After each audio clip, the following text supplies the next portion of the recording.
My people, what up, though? We back with another episode of All Black Men Need Therapy. My name is Chief. And I'm Bell. Damn, my bad. My name is Prentice. We got a special guest with us today, Warden Pierce. We'll get into his story in a minute, but as you can see, we got the merch on, the ABMNT merch. Hey. Go ahead and hit the website and get you some. Hit our Instagram and get you some. October 31st. Yeah, that's why we got the Halloween on the table, yeah, you know what I'm saying? It's trying to help accent the release date. Yeah, this shit is supposed to be spider webs, but it looks like just we honoring the ancestors and shit with a fucking bale of cotton on the table. It's all good. This is releasing on Halloween, so happy Halloween. Happy Halloween, Yeah, y'all. yeah. Word. You know what I mean? Trick or treat, nigga. Check your kids' candy, man. Word. Check your kids' candy. Eat that shit. Anywho, my man, Warden Pierce, a.k.a. Michael Pierce, a.k.a. the other Mike P. You know what I'm saying? He tried to call me the other Mike P, but he the other Mike P. You know what I'm saying? Nevertheless. Respect nonetheless. Word, respect nonetheless. Long time friend from the projects. Mikey is doing some amazing things. Warden Pierce is a cool damn title to have, man. A couple episodes ago, we mentioned how he went to speak at the prison. Warden Pierce got us in. It was a great time for us. We loved it, and he's an avid supporter of the podcast. 100%. And we thought it'd be a great thing to bring him in and have some conversation with him. So we don't have to explain what we do because you know what we do. So we'll start with P. We'll start with you first. Check in, homie. Let them know what's going on. Man. Got Prentice back on the East Coast. Yeah, we're back out here, man. Shout out to everybody last night. The Legend Showcase had a show in New York last night. Shout out to Rose Garden Events. Word. J. Rose. Word. Yeah. Shout out to J. Rose, man. P.S. They killed that joint last night. It was Yeah, a I great bodied show. that show. It was a good time. That's what's up. I bodied that show. I'm better than I ever been, man. You know, I am aware, I'm clear, I'm whole. Let me style on with our new merch cup. Hey, man, go ahead and sip some whatever the fuck's in there, man. I'm good.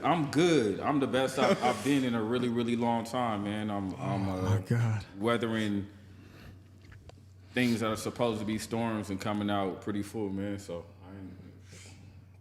I feel like Superman. I'm good. I think that's pretty dope. I'm gonna take the next check-in and say I'm good. Before I get into my check-in, we gotta shout out the space. We back in Gallery 66. Yes. Art exhibit downtown New Britain, Connecticut, and this exhibit's been curated by Miss Adrienne Elliott.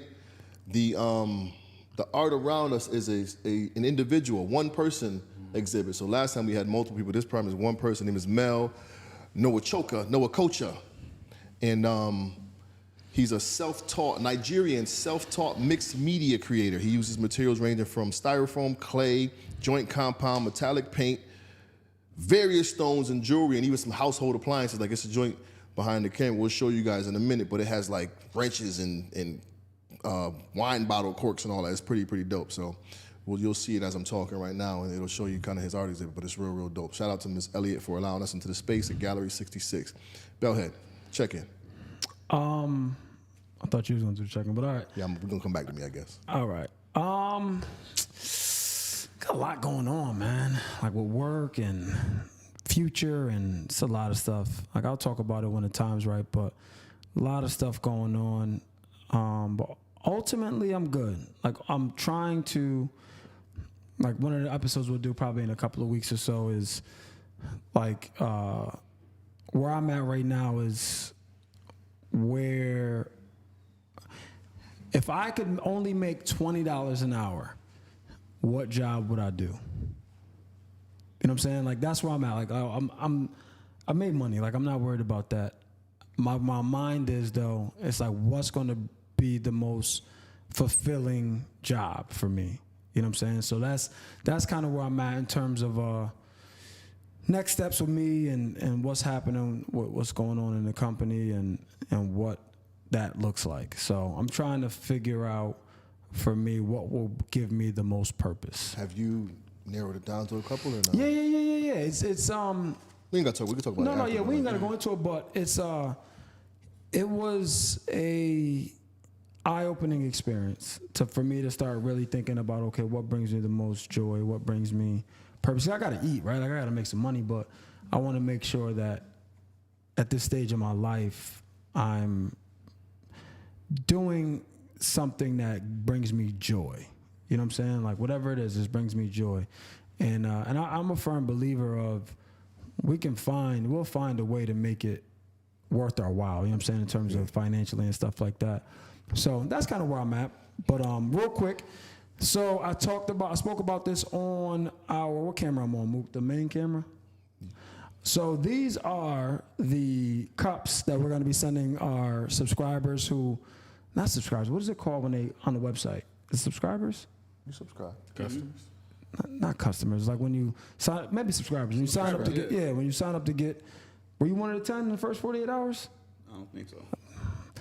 Man, Ward and Pierce ain't getting a mug. I think, but still, I think I should be able to get one anyway. So these are the mugs that we're going to be sending you guys for your little support and followership. We appreciate you, but I thought I would just let y'all know that. But yeah, that's my check-in. I didn't hear about that. Yeah, word. So I'm gonna piggyback off of kind of what you were saying, Bell. I think a lot of it is like, you've been urging me to kind of like jump ship and kind of, chase the dream of doing the motivational speaking thing. But I really get a lot of fulfillment in what I do. Like today, Prentice came in and he talked to my kids. Oh, that's what's up. My students, you know what I'm saying? And they was locked in and asking questions. A couple of them slid off at the end and had like a personal conversation with them. So it was like real cool to kind of like, bring your people in and inspire the young boys and the young girls, you know what I'm saying? So it was real cool. So like I get a lot of fulfillment in that. But the check-in, today was a good day. Like it was good to just, have my homie come through and support my kids. But my personal kids are happy and healthy, and my mom's is thriving right now. Shout out to Peaches for that plate. Oh, Shout Peaches, out to I love Peaches, you. man. That food was so good. Shout out to What's on the Peaches. plate? She made some Just white rice Beans and rice, chicken, fried man. chicken. man, some avocado and macaroni salad. Oh, yeah, it Held me was down. dope. But yeah, man, all is eat good. yet. So, man, we should tell him we got you a plate. Duke should have pulled up on you. Hey, you here now. Warden Pierce, Jimmy check in, Smoke man. Shop's What up, next fellas? door. So check in. No. Bell talking about joy.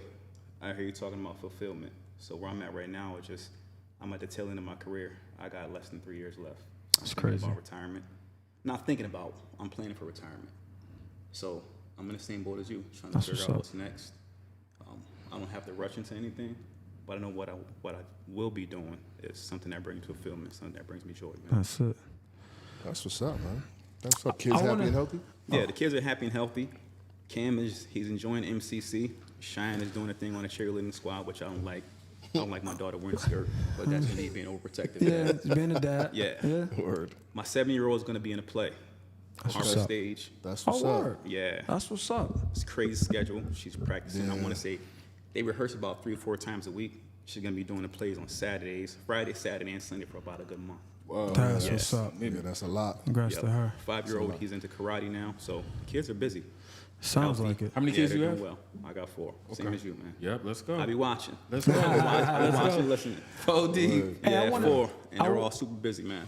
I want to shout Warden Pierce out because he doesn't do interviews. So we appreciate you for making the exception and coming through. I can't stand this shit. Yeah, hey, but we got you, man. We're gonna get you through it, Hey, bro. We're if gonna I'm get you if I'm through it. keeping it a rack, Bell was like that in the beginning too. Now it's on live every day. Like I know. He's used to it. Nah, went it's from- growth now, though, Nah, right? word, Like, because for I sure. was not trying to. Fun fact, when we first started these episodes, I didn't want to make them video. I wanted all audio. I didn't want any. And then Chief, it worked out for him because the first episode we recorded, the audio failed or something. So the only thing we had was what the camera got. Right. So we had the video and the audio. So because of that, I'm like, all right, I guess we'll record them then. Because if we didn't record it with the camera, we wouldn't have gotten anything for the first episode. So that's how it made me believe it. No, yeah, I'm a behind the camera like my man Mookie. Shout out to Mookie. Shout Shout out to Mookie, man. What's your IG again? Shot by Mookie _. Hit him Why up. did you put the underscore at the end?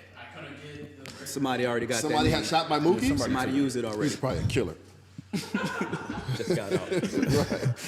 Fresh out. Word. Yo, so Warden Pierce are you the first? Nah. No? A couple Yeah, I black. mentioned that before, but there's 2 other black wardens right now, and there was one a while back. Okay. That I'm aware of, but Okay. there are 2 others right now. And you haven't always worked in youth institutions, right? You've been I've with only the been big there boys. I've only been there for a year. Oh wow. I like working with the youth better. Okay. Only because you can make more of an impact on their lives, especially as a Agreed. black man. Agreed. And Most of that's- the kids that I'm with, and yeah, that was one of the and that was one of my questions for you. So in the nature of for me in school, you know what I'm saying? Like the biggest part for me is, yeah, I'm the disciplinarian and blah, blah, blah, blah, I'm suspended, whatever, but going in and establishing rapport is one of the main things for me, because once you have that rapport, it's easier to navigate the behavior. Now, for you guys, is it more about like setting the tone and then building relationships? Is it important to build relationships? Because I often feel like you hear the stories like, you know, you can't tell them too much because they'll use that to their advantage and take take advantage of it all. So for some. So what would you, if I'm going in there and I'm rookie day one, is it set the tone, be, follow the rules, don't try to be too chummy and friendly? Like is there a protocol? Or is this dependent upon the individual? My take is this, like I look at their age, right? Their development. I got 15-year-olds, I got 16, 17-year-olds, but then there's some that are 18 and over. So we transferred them out right before their 22nd birthday. Oh, wow. I take the approach of how would I want someone to look at my kid? Like, they're not your kid the same way they're not my kid, but I take the approach of it's my kid. So here are the rules. You follow these guidelines, we'll be good. You know what I mean? I do have that rapport with a lot of them because I feel as though they need it, but sometimes you don't always have to say anything. You know what I mean? Like just being a black man, being present, dressing proper, you know what I mean? Talking proper.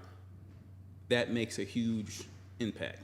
Just like your presence, like them seeing your face. And I was telling Prentice today, I'm like, I wondered if just being black kind of helps them lower their guard automatically. Like it helps establish a little bit of a connection versus like, someone else. Like when you walk in like, oh, this black dude, it might make them a little more comfortable to talk to you or whatever. Does that help off the rip, or is it like they don't trust you?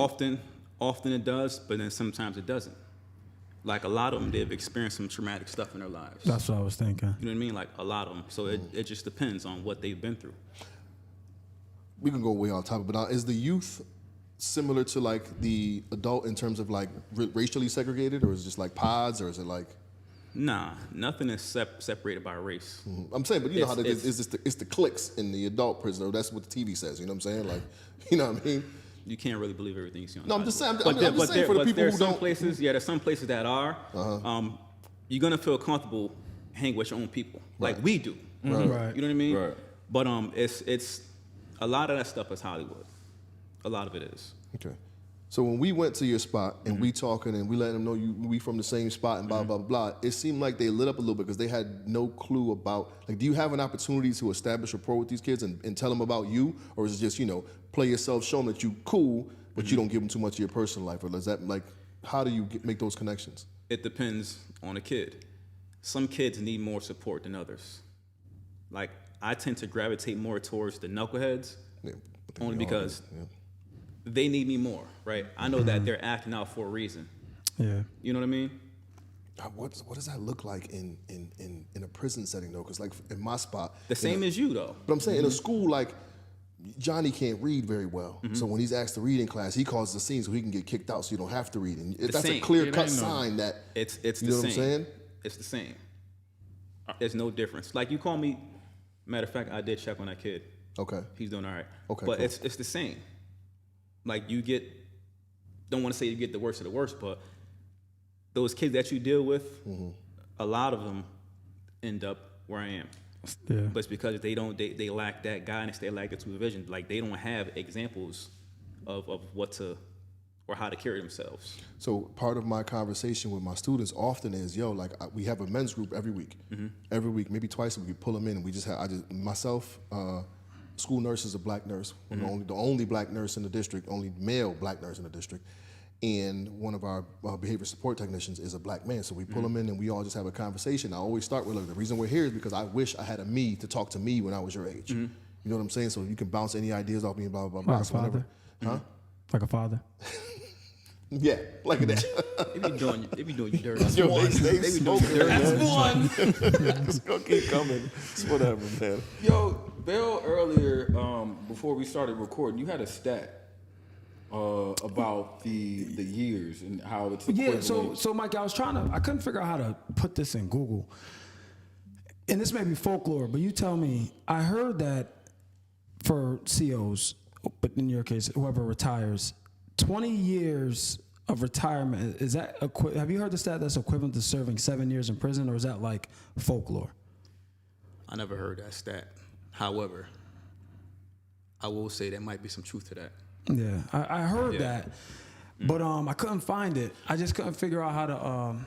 Maybe after we finish, I'll find it and I'll put it on there. But I think about that, man, because like we were talking before we started recording that if you're off and there's an emergency, you have to go in. Absolutely. So that's like, I could be I could be in here with the fam. I could be at church. Like my work phone is here. If that phone rings, well, first off, if it rings, like I know it's something that's serious. a problem. Like, you know what I mean? Yeah. So how do you? I have a lot of questions, none of which are on this script, but how do you compartmentalize? Because now you're a warden, right? So I would imagine, and you tell me, but I would imagine there's a larger component of administrative duties compared to when you were a CO. So one, how did you compartmentalize as a CO? Because you tell me I've never been a CO, but I would imagine that you're in the thick of it as a CO. Like you are running to fights and breaking, as a warden, you're probably not breaking up many fights at this point.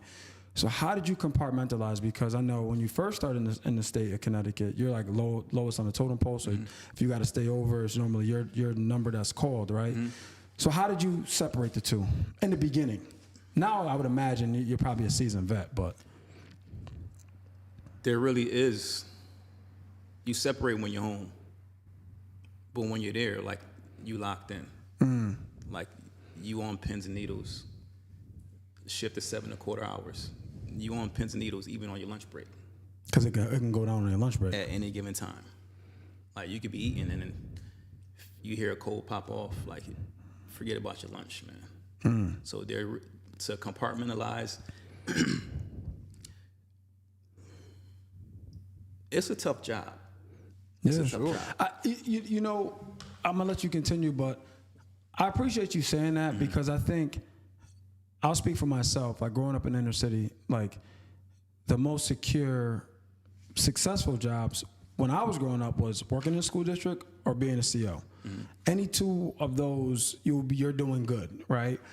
But I think I heard 20 years and out. You know what I'm saying? Like basically unlimited overtime.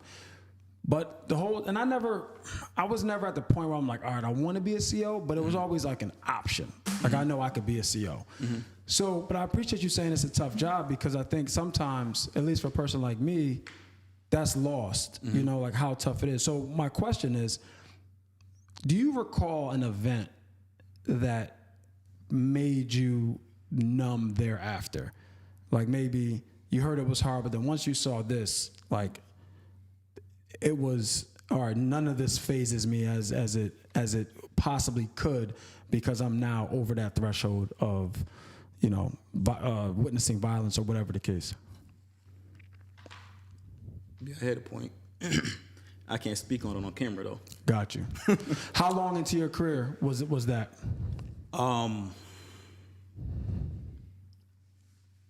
Year 3. Wow, that's early. Yeah, year 3. So are you no longer surprised that like if it really goes down, you like, you know, you kind of just let me do my job. It is what it is. I gotta take care of it. Yeah, you kind of get used to it. You get numb. I don't want to say you get numb, but you get used to it. Like, so if I'm giving a tour, right, I want to say a few years ago, DCF, they would give tours to their new staff so that they know what it takes for us to get their father on the phone or to the visit with the kid. Okay. So we're touring around the facility and they'll ask me questions like, so how do you feel about this? What do you see when this happens?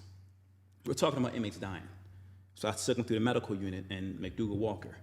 And I'm talking about, okay, well, this guy, he has this. Well, I can't talk about like their medical, what they got going on. Right. Pretty much talking about like how these guys, they can die tomorrow. He's been here since since 76. Wow. He's been here since the 80s. And they see the guys in the hospital and they're kind of like they're out of it. And I'm talking about like I'm talking to you right now. They looking at me like, what's wrong with you? Yeah. Like, well, what do you mean? Feels insensitive, heartless. Like yeah, that's what they're like. Well, you're talking about like it's regular, but I'm like, yeah, I've been doing it for 15 years now, so it's a part of the routine. So is it easy? Because we know it's a difficult job. Is it easy for you? Like, so what I say because sometimes when shit goes down at the job, I'm like, yo, I leave it at the door on my way out. I'll pick it up on the way back in. Is it easy to leave it at the job and not take it home with you? Or do you find yourself at home like you know what I mean? At this level, I can't do that. You can't take it home. No, I can take it home because I don't have a choice. Like mentally, I can try to leave it there, right? But I'm the warden, right? So if my boss has questions when I'm out the door, she's gonna text me or she's gonna call me. It don't matter what time of day or night it is. I gotta pick up that phone. So my question would be not from a work responsibility place, but like an emotional space. Are you able to separate that? Because when I used to teach and working with troubled youth, it was hard for me just with what they were going through not to take that shit home with me. So for you, are you able to separate emotionally? You know what I'm saying? Like 4 kids at the crib, does the job ever get in the way for you of you think what you got to do with the kids or your presence at home or your energy? You know what I'm saying? It depends. I'm a perfectionist. Okay. And for me, my name is my name. You know what I mean? Like my name is on the front of the building. So I know if stuff is not going right in that building, like they're not gonna look at my staff, they're gonna look at me. You know what I mean? So I try to make sure everything is on point before I leave. I gotta make sure stuff is on point when I ain't there.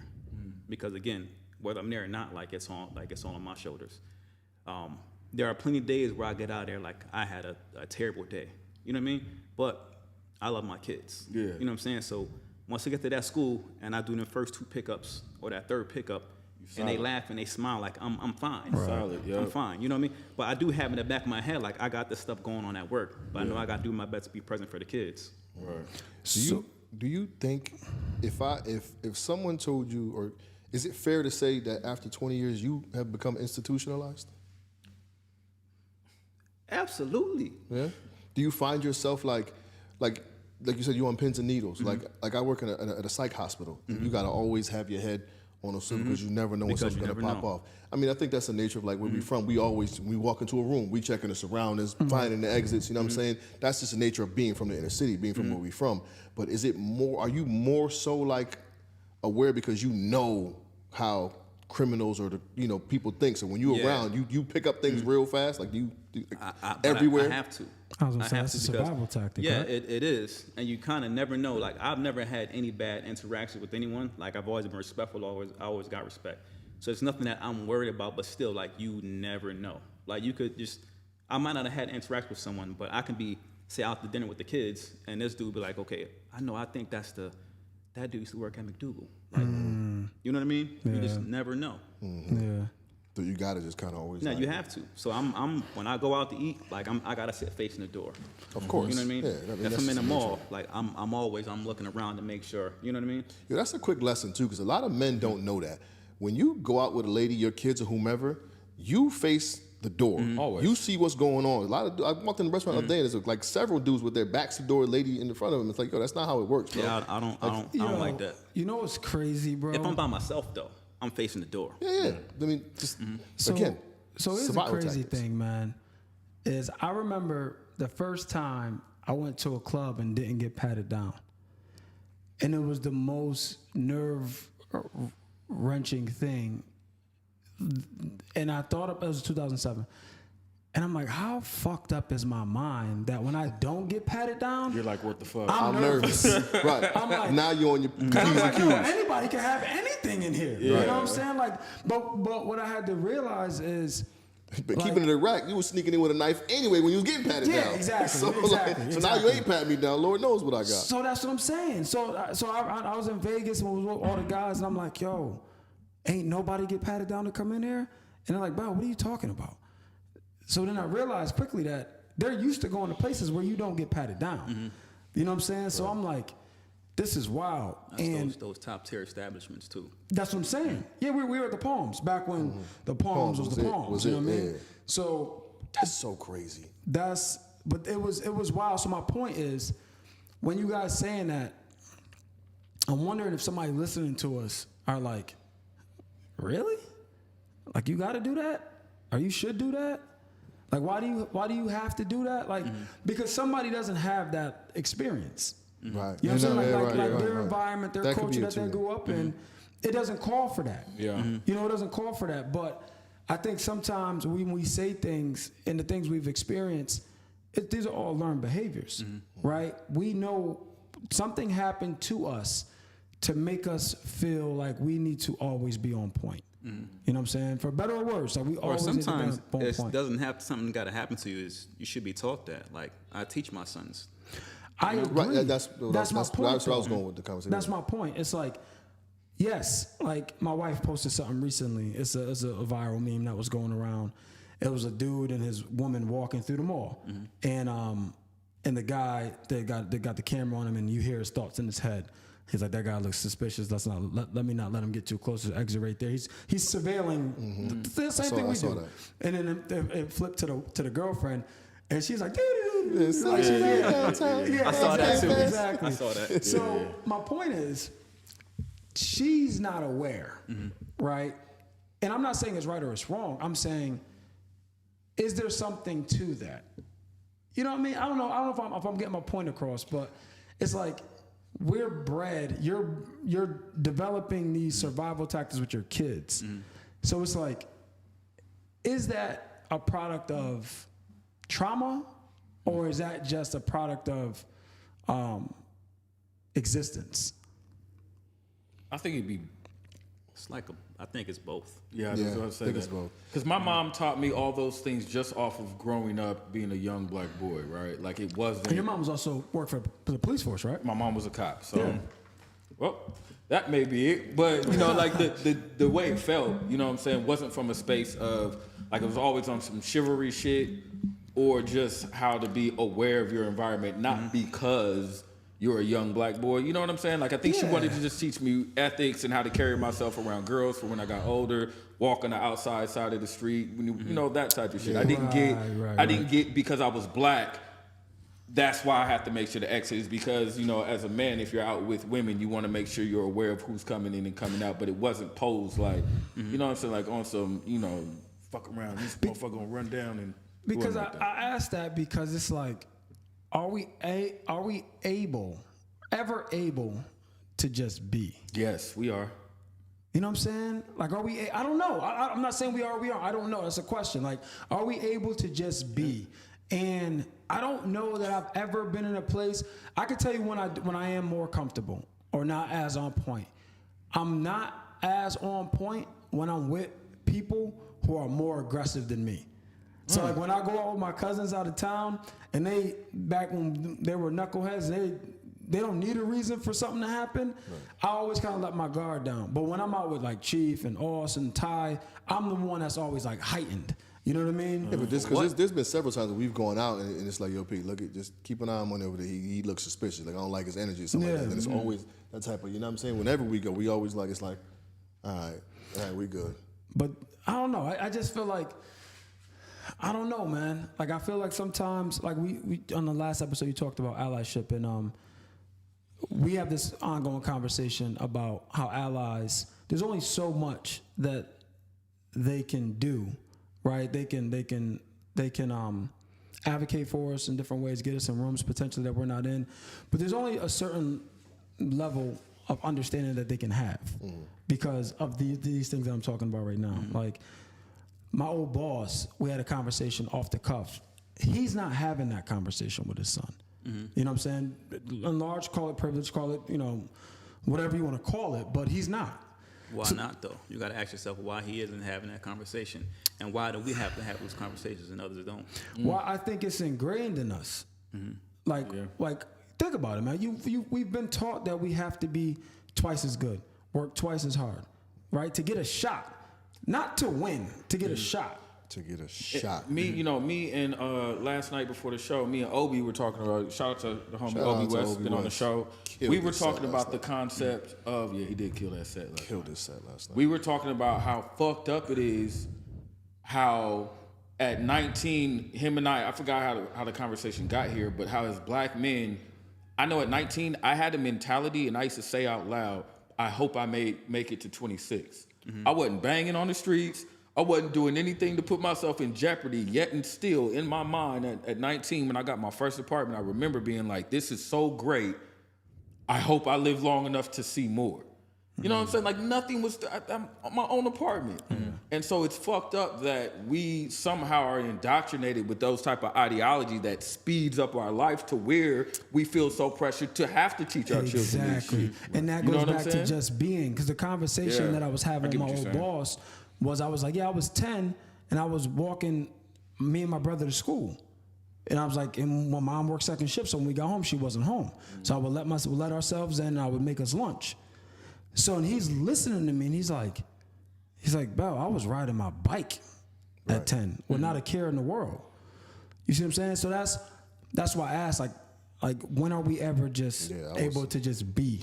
So I wonder, like, from the space of being black and a warden, do you feel like there's any extra awareness you really have due to you being a warden versus what the average black man is aware of as far as like conflict? You get what I'm saying? Because obviously I'm not a warden, don't work in that capacity, but I feel like I know enough just because of the shit I've been through, the places I've been, and being a black man about how to move, how to shake.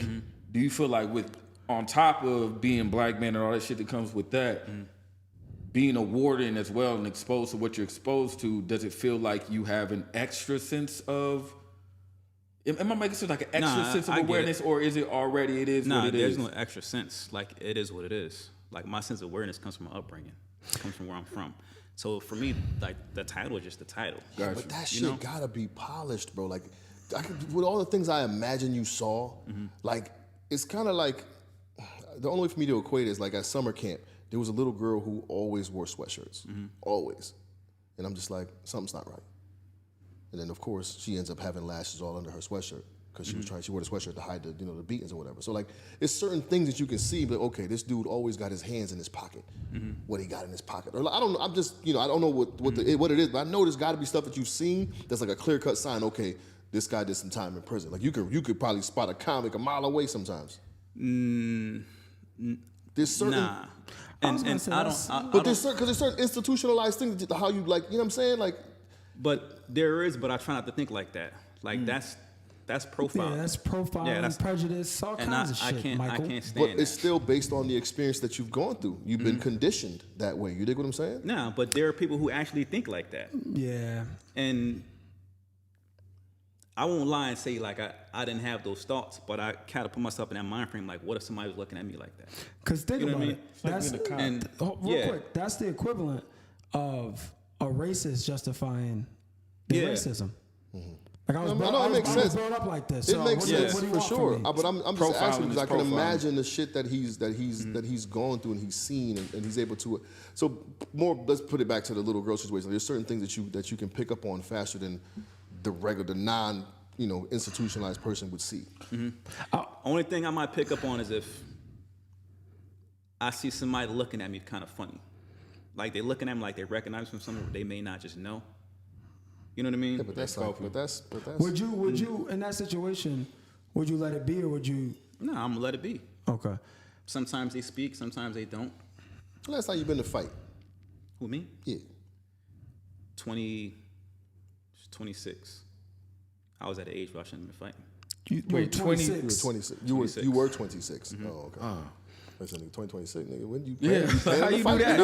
What was it like? What was I doing? 26. I was 26. It's still called a minority report. I was involved in some stuff that didn't have nothing to do with me.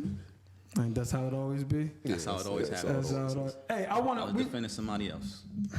I've been there. Anyway, I feel like we bounced around, but I want to back up. So you're from New Britain, Connecticut, where we're from. At what point in your life did you say, I want to be a CO or a warden? Or was it like synonymous? Like, I want to be a CO so I can be a warden? I had no aspirations to wear a uniform, bro. Like a blue uniform at that. I was in a predicament where like Cam was 2. I was working 2 jobs, like 7 days a week. I remember that first year out of undergrad, I made $28,000, working 2 jobs. Damn. Yeah. So their grandfather, he was already a lieutenant. He worked at a maximum security. Told me to apply. I applied. He made sure I got in. I got in. My first year, I doubled that salary.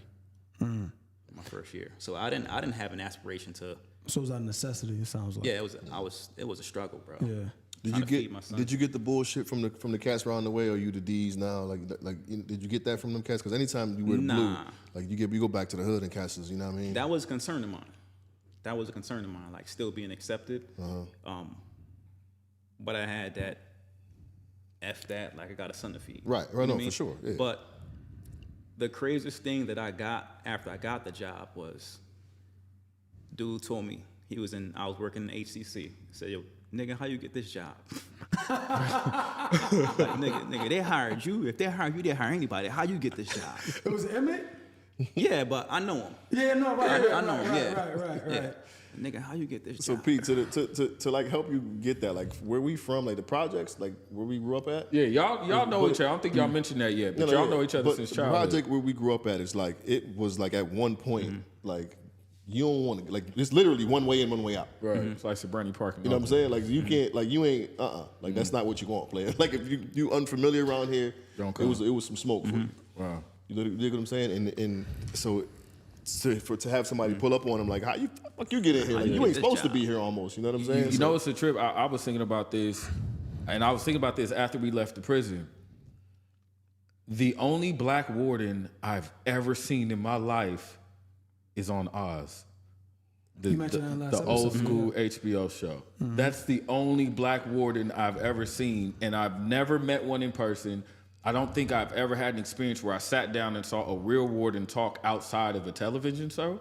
So it was so dope, eye-opening, and interesting to meet you at the prison, because I'm looking and I kept saying, I think I said to you a couple times, like, this nigga cool as shit.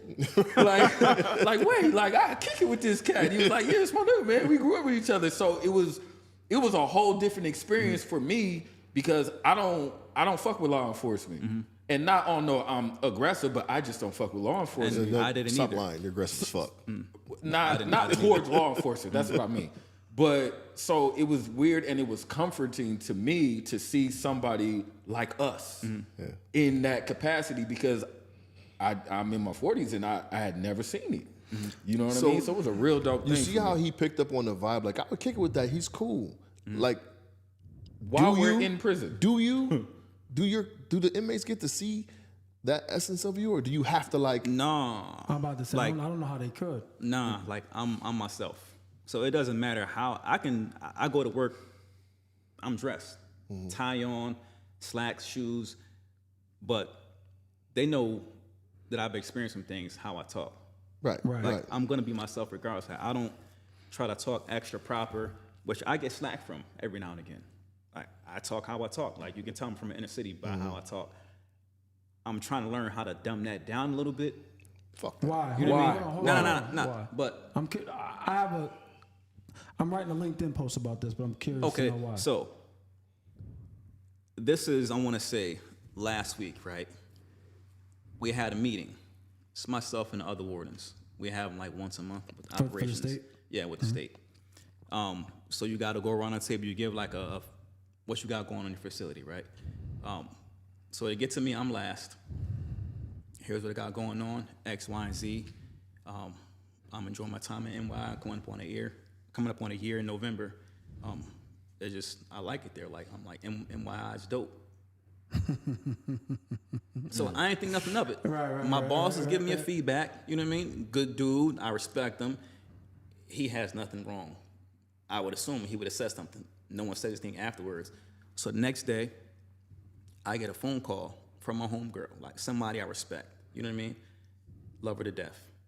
She goes, "Yo, did you say did you say something about NY is dope in a meeting yesterday?" I'm like, I don't know. Like I might have. Like why? I got a lashing, and her take was, Is she peer, superior? or- nah, she's a dep. She's Okay. a dep, but she's somebody I respect. Yeah. Like, you know what I Gotcha. mean? But her take was, you can't act like how they expect you to act. Like, you can't talk how they expect you to talk. Like, she like, so you got a seat at the table that we haven't always gotten. So you pretty much you have to carry yourself in a different kind of way. And I ain't tell her this, but I was mad in the mother. Like, I was kind of pissed off. Like, I've always been myself, right? So I don't feel as though because of my title, which I can care less about a title. I agree. I feel like I got to this point by being myself. You know what I mean? And for your body of work. Keep going. Yeah, like, I am who I am. Like, no one's ever had an issue with how I talk. So You know? so I just to my knowledge. I wrote a post because essentially what she's asking you to do is code switch, right? So I wrote a post about this, and I find it so common that we find ourselves doing that, especially when we're in a position of power. So I was the first black director in my company, and when we split off, I was the first one promoted, and my company was so inviting that they wanted me to be myself. You know what I'm saying? Like, they wanted me to be myself. But I knew that I couldn't be my true self, right? Just out of, first year in the job, right? You got to learn the lay of the land. And then, but the mentality I've adapted since is when you put good, what? I was just thinking, like, so they don't know you punched a nigga up under a car one day?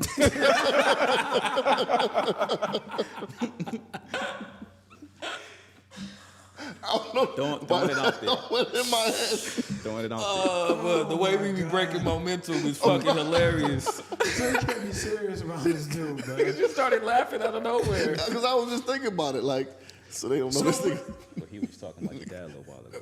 Right. Yeah, he was. Go ahead, continue though. Yeah, so what I'm saying is, man, Oh, Lord. like Jay has a line. I was punching niggas under cars. No, you were who you were when you got here. You know what I'm saying? So I think there's a level of authenticity that we have to maintain because we don't. I don't want people to feel to get to my position you have to assimilate so much that you lose yourself. You see what I'm saying? Like, yeah, will I use different words at times? Yeah, I can do that. But at my core, I'm still gonna be myself. And I think you using the word dope in a big meeting is showing who you truly are. Now, It's easier to be yourself than it is to try to be somebody else. yeah, because you haven't mastered that. So you're gonna look more. Awkward. Yeah, you're gonna fit that Uncomfortable. scenario or whatever that image is that she's referencing. You're gonna fit that more trying to be someone you're not compared to just being yourself. Right. So I don't agree with that. Like, I think representation matters. I think if you're doing your job to the best of your ability and the prison is improving as a result of your work, doesn't matter how you talk. What does that look like statistically? Like, when they say the prison is improving, because I know there's a quote, there's something that there's some measurable there. Like, how do we go? Mr. Warden Pierce went over there and he's killing it. Like, what does that look like? For us, it just program participation, completion. They look at the incidents, staff turnover. They can look at the transfer list and they see, okay, this dude, since he got here, he had this many people try to transfer in. You know what I mean? Or it can go the other That's way. a good thing. Yeah. Trying to transfer in. Yeah. Or it can go the other way. Like, they see, okay, since Pierce got there, all his supervisors, they want to transfer out of there. Do they have like options? Like, if I've had it with your place, I want to transfer. Do I get to pick where I want to go? Or like, they just ship me wherever the hell they need me, or like, Nah, you got transfer rights. You can go wherever you want. But however, Are we talking about your name employees? goes or in there. employees? Yeah. employees. nah, No employees. Yeah, I'm like, the kids, they pretty much, they're there. yeah, they're there. You know what I mean? But staff, as long as there's space at the facility, you go on the list based upon your seniority. So also overall, right now, you'd say you in this first year, you got a pretty good turnover rate. Like, everybody's staying there where they are. Is it like even? Like, Nah, you up right now? Like, what's up? no one's going anywhere. Is the first Nah, year I think- grace? They're like, hey, we'll give this first year grace because I'd imagine you're Nah, ain't no grace period. Like, ain't no probationary period. not probation, but it's like. You feet to the fire. Like, off for Yeah, instance- feet to the fire. Like, you But once you win there, there's you no, win there. There's no account for what you potentially had to undo as a result of whoever was there prior. I got lucky in that sense. I mean, some people, they go to some facilities, they might have to deal with that, but I got lucky. Like, You got handed a well-oiled machine. Yeah. Nice. Like nice. there was really not too much I had to do. Like the staff in there, they solid. The supervisors are solid. Nice. Like pretty much that red carpet was rolled out from when they got there. I have another question. So at what point, if any, did you ever feel like, you know what, I can't do this anymore? I hit that point once. Nah, a couple times. My first time, I was a counselor. I was working at the lower level, Willis Cybolski and Enfield. I don't know. I don't want to say I was bored, but sometimes you just being a black man, right? You in a space where you got all these other black men, majority black men. Kind of felt hopeless. You know what I'm saying? Like, what am I doing here? Like, why am I doing this? Are you making a difference? And not even am I making a difference, but it's like, does everyone else care? Like, why I feel like I'm the only one that cares in this joint. Got you know what I mean? Got you. Kind of felt alone. Yeah. What does that look like in an adult prison? Like, you know, at least in the youth, you guys, I mean, obviously depending on the circumstances, but you can navigate some behavior and help them get out and, you know, on the straight and narrow. Is there that same reward in the adult prisons? Like, It's the same. It's the same. Because what snapped me out of that funk, and it was a funk. Like I was probably going through something mentally that had me thinking that way, but it was an older inmate that he was about 60 something. I don't know if it had a look on my face. Dude just walked to me and said, "You know what, young blood?" He said, "I'm glad to see you here, man. We need to see you more often. Like we need to see more faces like you up in here." That's about And design like that, right like there. and that's so crazy. That's about I design. snapped But out. and it's so crazy because that is something very simple that was pivotal in your world. That Design, man. it's just so cool. Like you said, like a lot of your biggest lessons come in Always in passing. passing. Nothing Always in crazy. You know what passing. I'm saying? So Always in that's just a passing. point for like And the you never people. Like, forget yo, you never know when just words of kindness will help someone. Like, so we've missed a couple. Like, we got our voice line 860-410-6160. said that Hit us hella up. fast. Like, share, subscribe. All Tell a Black friend Men to tell Need Therapy. word, like, share, subscribe. But we've missed a couple phone calls on the voice line. So what I'll do is I'll text them maybe when I see it. It's a week later, a couple days later. Yo, I see you. We missed your call. Hope you're okay. Praying for you. ABMNT. You know what I'm saying? But you just never know. Like they could be in the middle of some, like you see them TV show where money got the joint to his head and there's a knock on the door, the phone ring or something like that. Like I'm just hoping that, you know, that little message might be able to, you just never know. To your point, you don't know. And I think our consistency has allowed for people to find more things to relate to. Because we've gotten emails of people saying, I was about to end it until I found Yo, you. we did get that. You know what I'm Yeah. saying? So like, I'm a firm believer, like, of everything happens for a reason. Only if you're working towards something, though. And this is what I mean by that. Like, I don't like you. My opinion, like you have to be having some level of motion, right? Going forward, sideways, some level of motion, right? Because if you said, you know, I'm tired of this place, I'm taking today off, you would have never had that conversation, right? So you were still forging forward, even though you had those thoughts. We've all had those thoughts. I wasn't quitting. Right. And so I'm just a firm believer of that, man. And now, what was that? An inmate or No, that was an inmate. that was an inmate? Wow. Yeah, 65. I'm assuming he probably would he never was, get out. Yeah, dude was a smart dude. Smart dude. OG. That's what's up. So, Mike, what do you do? What do you do for your mental health? Because we just talked about all All the of trauma this. associated with this position. Yeah. Yeah. Obviously, prayer is always number one for me. Nice. Like that's the first thing I do when I wake up. Like I'm in it. And At least- has at your least- faith at least always 30 been- minutes. Has your faith always been this strong?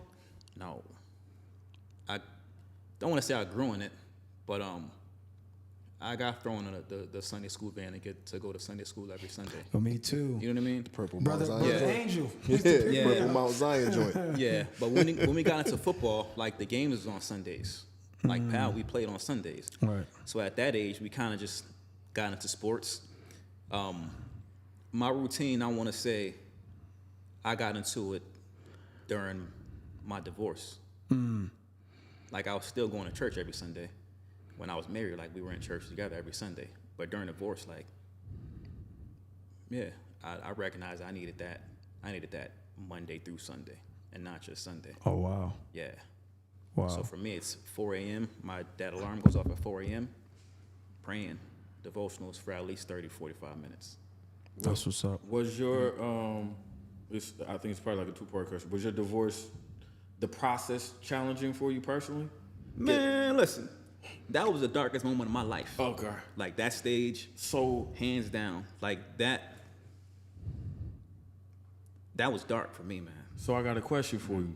I know what it's like to go through a divorce, right? My shit wasn't dark. My shit was beautiful, but but I feel you. The right? ending might be beautiful, but that process, like, Yeah. for me, it was dark. Like, Yeah, that but was low. I didn't mean it against your shit. My shit was glorious. wild. Yo, ladies and gentlemen, if you're joining us for the first time, this is Prentice Eugene Powell, aka the Wild Card. He is the absolute wild card. We So- don't know where this conversation is going. That's transparency right there. I ask it because the amount of darkness that can come with a transition like that, on top of stepping into a dark space, you know what I'm saying? Like, and I'm just saying that from the energy that can exist within a prison. How'd you get through that? You know what I mean? Like, I'm thinking about the experience that we had there, and it was all good. There was nothing wrong. But I also have been in those communities and know enough to know what can happen. How did you go through a divorce and what position were you in your career while you did that? I had got my first promotion, I want to say, a few months prior to that. So one of the So you were highlights new. of life and the darkest Like, moments of your life. it was a highlight and then the darkest. But how I got there was prayer, man. Like prayer. Again, my children's faces they're a highlight of every day of mine. Yeah. You know what I mean? I got promoted to deputy warden not long before my divorce was finalized. So although like I'm going through this crazy transition, like I feel like I'm at the lowest of my low, like real talk, like I've never been that low in my life during that process. Did you know it during it? Yeah, I know what. That you were that low? in that dark spot. Did you feel it? Hell yeah. Okay. Like that process right there, that's what made me seek out therapy. Was being in that space. Like that was dark. And I'm the type of dude, I don't talk to nobody about my problems. I swear, Mike, I talk to no one. As you're talking, I'm like, yo, who the hell was Mike talking to during this time? Nobody. Because we all grew up together, like we said, and he has a brother who's a little younger who talked enough for everybody. Like He still do. Like EP talks enough for everybody. He still do. So shout out to Eric Pierce, is my guy. If you was ever around, you ever hear him and Peanut go at it? No, Oh my God. I haven't. No, it's the worst. EP know what I'm talking about too. Yo, they used to. I look way better than you all day. It's still the same. All day long. Person. Yeah, It's still I the can see same. that. So my point is, I think about somebody like you because you've always been quiet. Like our whole lives, you've been quiet. You talk, but again, E talk enough for everybody. So you didn't have to talk as much. So when you go through a time like that, where did you seek salvation or help, or did you not seek anything? I didn't. But that's just me. Like from when I'm private, like I don't like nobody in my business. Like you would never see me post something on social media saying, oh, this crazy, like I'm not doing that because it's not y'all concern. My family's always been overprotective of me. So if I know if I go to them, then Yeah, they're gonna turn up. yeah. And I don't want that. You know what I mean? I was with my brother 3 days a week. Every week, 3 days a week. He never knew. Because I'm gonna smile through it. You know what I mean? Like I'm feeling it, but I'm gonna smile through it. You know? Now I don't. Go ahead. Real quick, what's the unintended consequence of that? The unintended consequence was my hairline for one. that thing, it was up here, but like I had to let it go, you know. But depression, and anxiety. Like I didn't know that I was depressed until I actually started therapy. Now, I don't. That's what he was talking about. yeah. Like that's where that question came from. Because Yeah. we talked about that on the show. Like every time I've been depressed, I didn't know I was depressed until I got out of it. For That's the why most I part. asked you if you knew know what I'm that. saying? But I knew something was wrong. Did. I did because I couldn't get right. No. Like once I dropped the kids off at night every night, it's like I'm back at the house by myself and I want to watch TV. Like I'm just sitting there with the lights off, just. Is that a just mic there. thing? Because I'm in the dark all the time too. Is it mic? It might be. Like, yeah, I'm You know, just nigga stay talking It shit. might be. You know, it's true. When I used to work with like the top 2% most troubled teens in the county that I lived in for like 6.5 years. Like some really, really kids with big problems.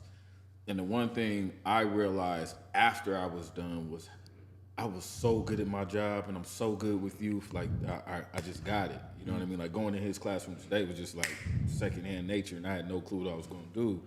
But I realized that the reason why I click with troubled teens so much is because I was doing a lot of trauma bonding and wasn't necessarily realizing it. So I identified behavior in them or some shit I may be going through right now that they got similar, and I'm even more connected because I can really relate and I get something out of helping them, even though I'm not necessarily helping myself.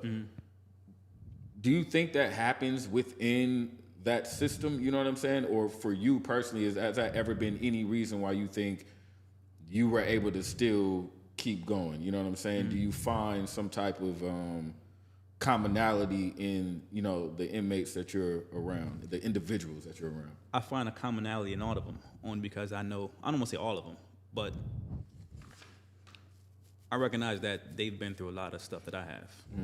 Like they've been in the spaces and places that I've been in. So I know what it takes to get me out of that. It's only up to me to feed them that knowledge so that they can get out of it the same way. Like a lot of them don't have that hope. They think that they can't make it.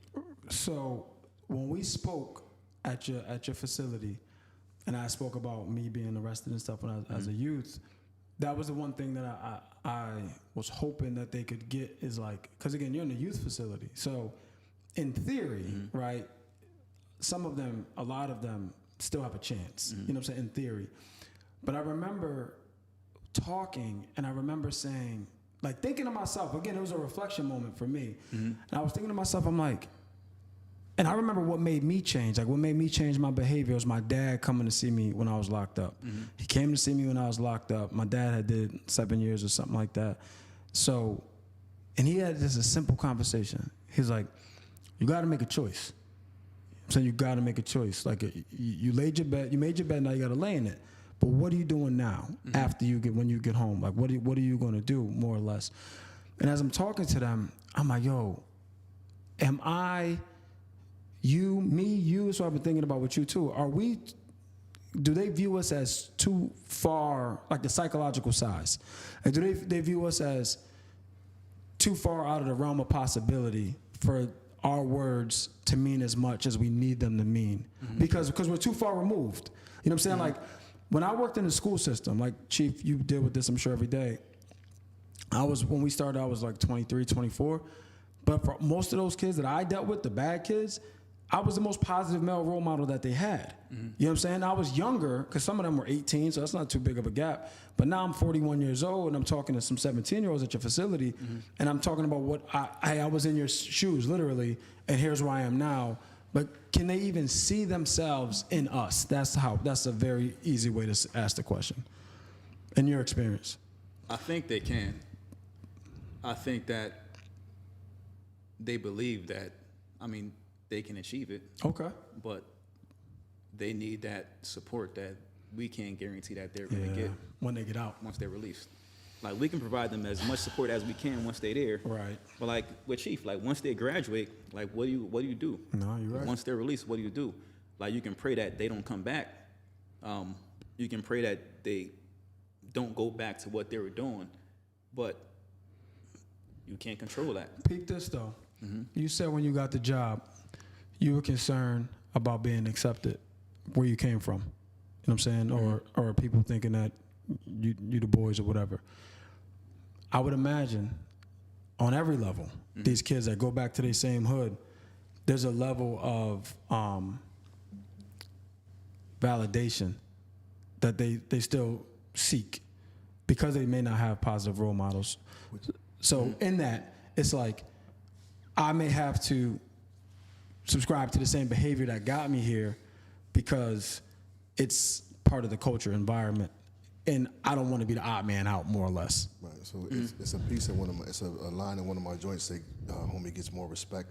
Kids get more respect when they come home from prison instead of college, which is very, very valid. But in the same token, I got students who have gotten locked up and are in there, sad, man, depressed, crying, and showing that vulnerability that they laughed at while they're on the street.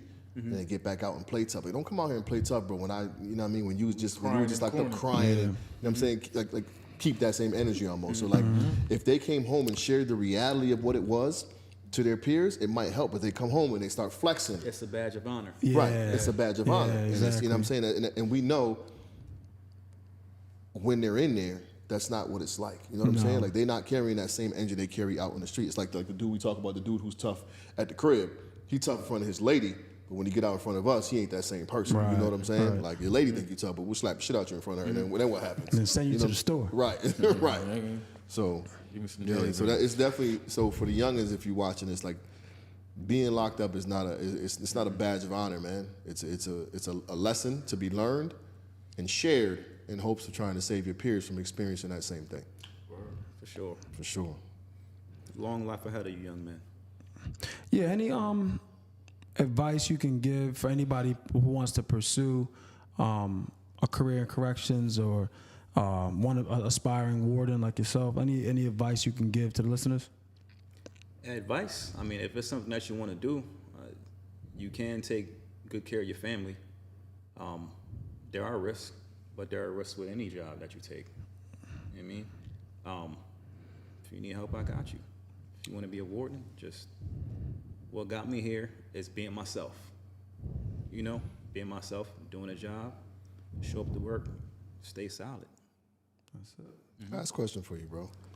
What would you say the biggest lesson from working in this system for so long, good, bad, or indifferent? What would you say your biggest lesson you took from your experience in a prison?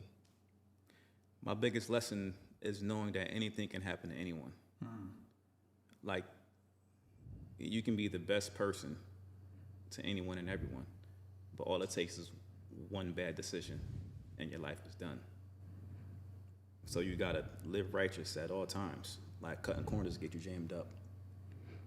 Yeah. Is that based off of, like, I'm sure you've met some like really, really amazing people who made one mistake and ain't never getting out. And you see them the next day after that sentencing, and life is done.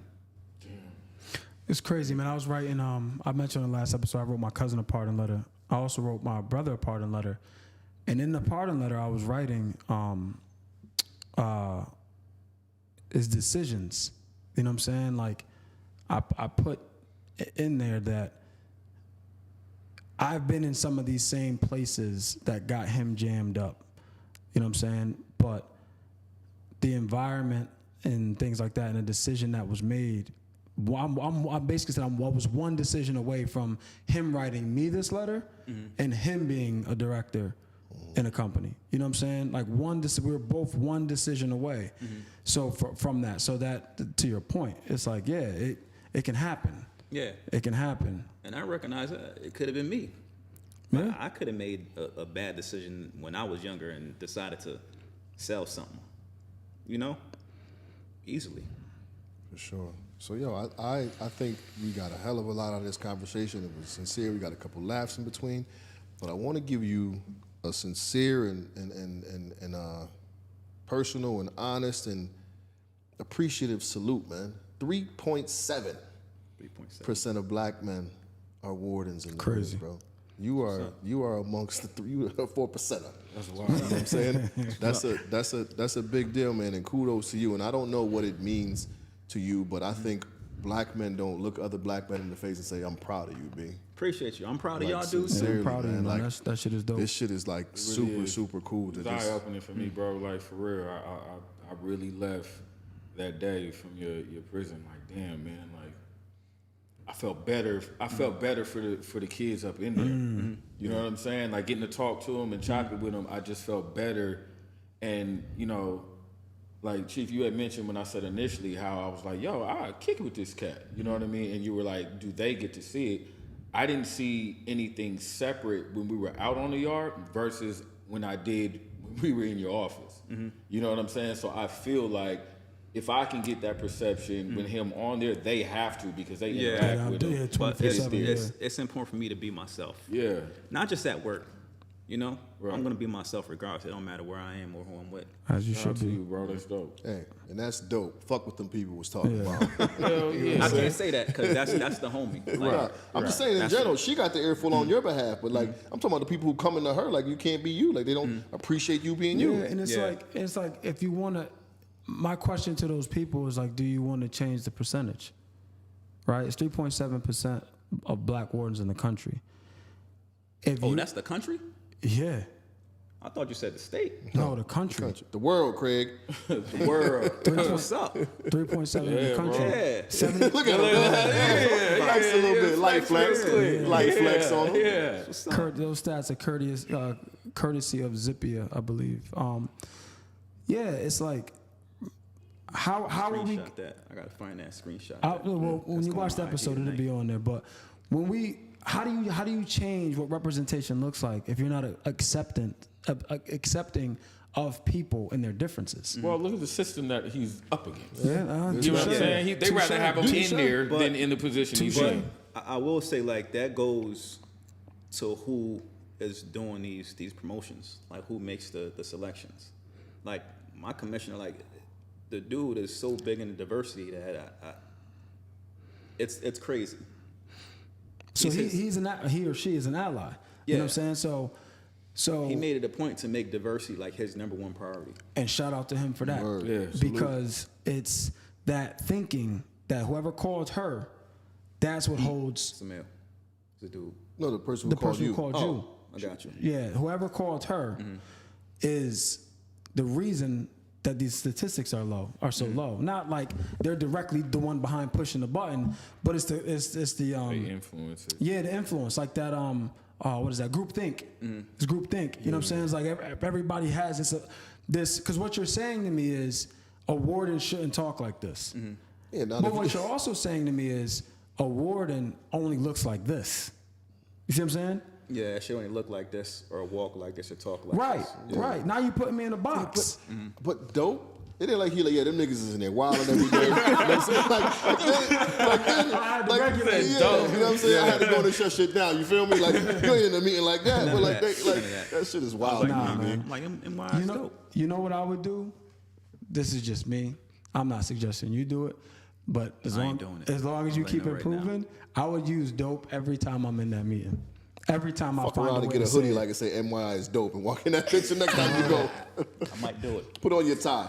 MYI is dope. shit, man. We put MYI as dope and slap all black men need 30 patch on it. I should get that made for Word me. is bottom. I'm gonna get you a tie with the logo at the bottom. Say MYI is dope right down the middle of that I'm gonna joint. do it to wear it. I promise you. That's what's up. I'll That's send what's y'all a up. picture of it. That's what's up. And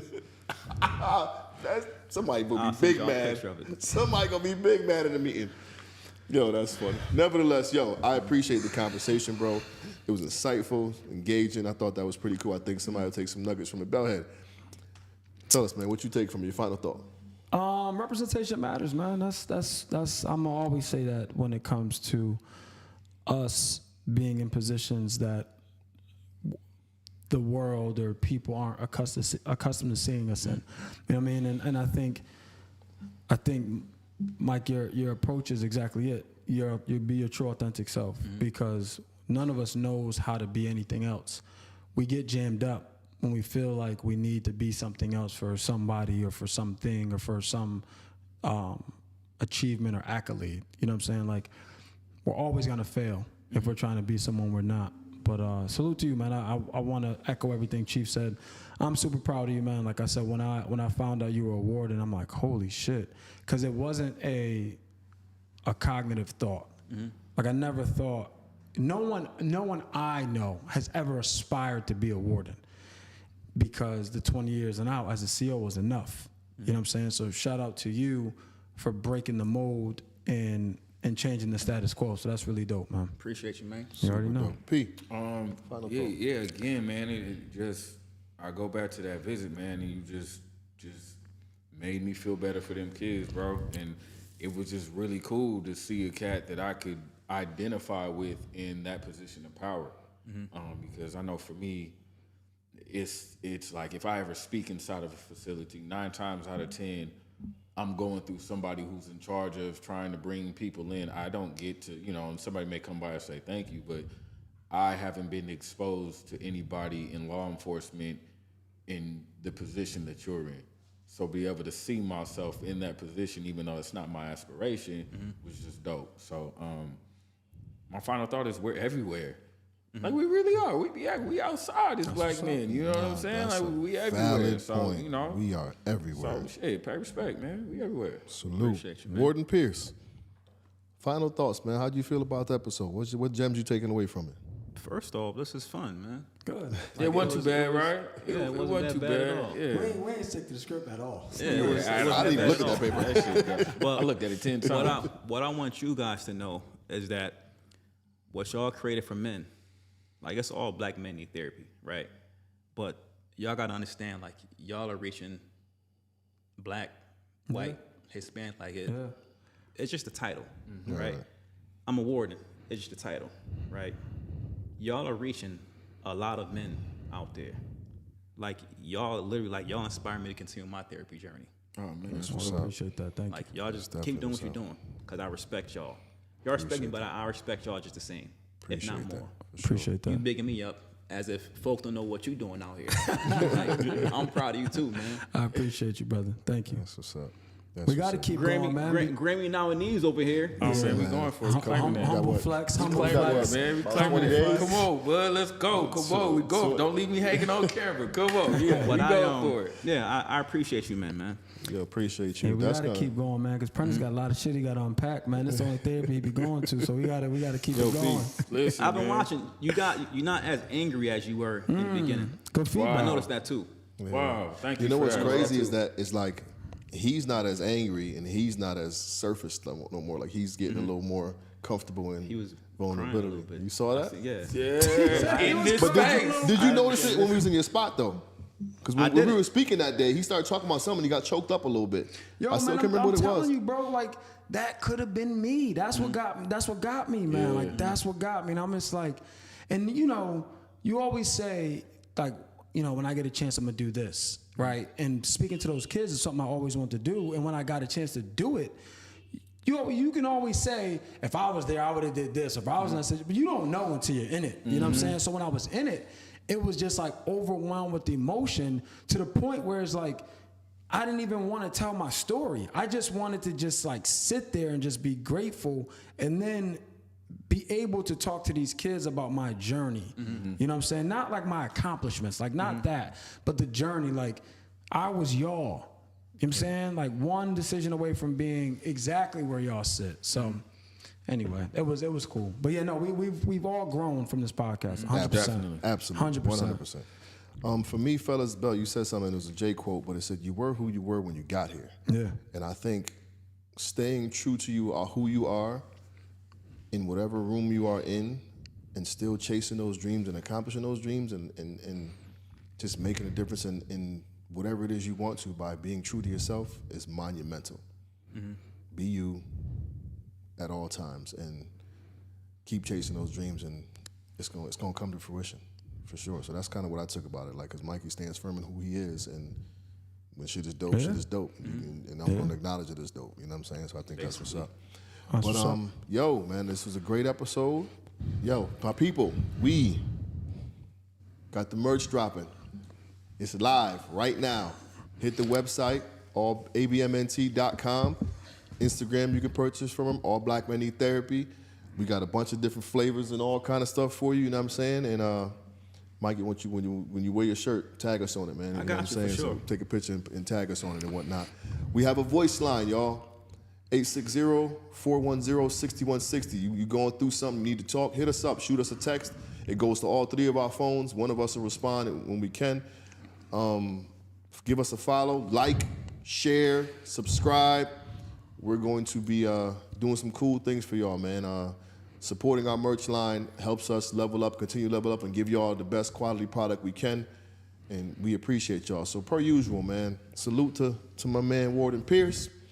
We would tell him where to find you, but you probably keep it low key. Don't do that. Don't do that. They don't even know where I'm at. Around. I'm around. I'm everywhere. You ain't never there. Word.